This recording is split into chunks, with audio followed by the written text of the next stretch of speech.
Long ago, in a small village in England, there lived an old woman who made her living by doing odd jobs for the farmers' wives in the village. She would do a bit of cleaning or a bit of cooking or a bit of work around the farm, and for that she would earn her midday meal and a little bit of bread and cheese to take home. Every morning before she went out to do her daily work, she'd gather some branches and pine cones and put them in the fireplace so she could light them to warm her small cottage. One day, as she was coming back from her day's work, in the dim light, she saw a bucket. Well, she wasn't quite sure if it was a bucket or not. It was black and it was only halfway out of the ground. But as she looked at it, she lifted up the lid and it was full of gold coins. And she thought, "Ha! Gold! What can I do with all this money?" But then she realized the only way to get this great black pot full of gold coins home was tie her shawl around the handle and drag it on the road. And as she was dragging that pot of gold coins, it wasn't long before she was thinking of what she could buy with all that money. And then she looked over her shoulder, and it wasn't a pot of gold coins at all. It was a lump of silver. She thought, "Oh, well, this is even better," she thought. A lump of silver is much more difficult to steal than a bunch of gold coins. Gold coins are just such a bother. And as she was dragging her gold coins along the road, she got tired once again and sat down. But this time, when she looked over, it wasn't a lump of silver she was dragging. It was a lump of iron. She thought, "Oh, look how lucky I am. Iron's much easier to sell than silver in this town anyway. And besides, you never know when you might need a little bit of iron around." And so she got up and she dragged that big lump of iron. And when she was almost to her gate, she looked back once more and it wasn't a lump of iron anymore. It was a great big white rock. And she thought, "Oh, who knew that I needed a rock to prop my door open? What a lucky thing this is."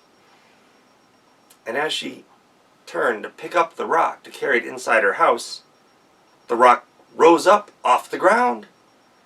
It suddenly grew into the shape of a horse, and 4 legs dropped to the ground. A great mane and tail sprouted as well.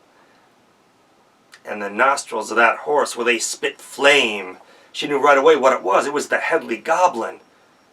People weren't sure exactly what it was, whether it was a boggart or a hobgoblin, but it could change its shape and it would chase people all over the village. The old woman just looked at it and laughed. The creature stopped. "Aren't you scared? Aren't you going to run away? Everybody runs when they see me." The old woman just shrugged her shoulders. "I'm not everybody. Besides, you've played a funny little joke on me, starting as a pot of gold and turning into things along the way. Who would have known I would have been so lucky as to see the Hedley Goblin all for myself? I've heard so many stories, it's great to finally meet you in person." The horse began to shrink down to the shape of a very short little man with tan skin and a little red cap. "You know, Mr. Goblin, I don't have a lot of food in my house, but what I have you're welcome to share." The goblin looked around. Realizing there was no way for him to scare anyone that night, he said, "Okay," and came into the house. And almost like magic, as she set her small piece of cheese and small crust of bread on the table, they turned into crumpets and fish, loaves of bread, and great wheels of cheese. They talked long into the night about all the jokes the Hedley Goblin had played on the people of that village. Now, none of the tricks ever hurt anyone, but they definitely surprised people and frightened them from time to time. And after that day, whenever people would talk about the Hedley Goblin, the old woman, she would shrug her shoulders and say, "Ah, I met him once. He's not all that bad." And once or twice a month, there'd be a knock at her door in the evening, and there would be her friend, coming over for dinner, and a long night of talking about jokes and pranks to play.